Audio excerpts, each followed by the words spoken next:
చెప్పండి సీఎం రేవంత్ రెడ్డి గురించి. మంచిగా ఉన్నాడు, మంచిగా చేస్తున్నాడు. ఒక పింఛన్లు మాత్రమే 4000 ఇస్తాను, అది ఒక్కటి కానీ అన్ని బాగానే చేస్తున్నాడు. ఉచిత కరెంట్ వస్తుందా మీకు? వస్తుంది. ఓకే, ఉచిత బస్సు వల్ల మీకు ఏమైనా ప్రాబ్లమ్స్ ఏమైనా ఫేస్ మాకు ఏముంది, ఏడికి పోతాం, ఎన్నడో ఒక్కనాడే ఎక్కుతాం బస్సు, లేకపోతే ఎందుకు వస్తాం తల్లి బయట, మాకేం పని. అంటే ఇప్పుడు ఉచిత బస్సు ఎక్కడం వల్ల ఉచిత డ్రైవర్లు కొంచెం ఎక్కువగా మాట్లాడుతున్నారు, జనాలు ఎక్కువ అయిపోయిండ్రు అంటున్నారు కదా. ఏం లేదు అట్లా ఉంటుంది, ఏం లేదు, మంచిగానే ఉన్నారు. ఇందులో హైడ్రా అని ఒక సిస్టమ్ తీసుకొచ్చిండ్రు కదా, హైదరాబాద్ లో ఇల్లు కూల్చేయడం అనేది, అది కరెక్ట్ అంటారా రాంగ్ అంటారా? ఇంకో నాలాల మీద కట్టుకుంటే అన్ని కొట్టుకోపోతుండం కదా, రాంగ్ కాకపోతే అది కరెక్ట్ ఎట్లయితుంది తల్లి చెప్పు. జనాలు మునిగిపోతున్నప్పుడు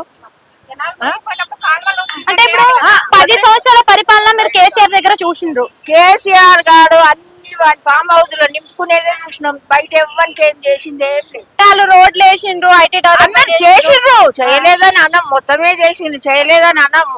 కొన్ని తిన్నారు, కొన్ని చేసిండ్రు.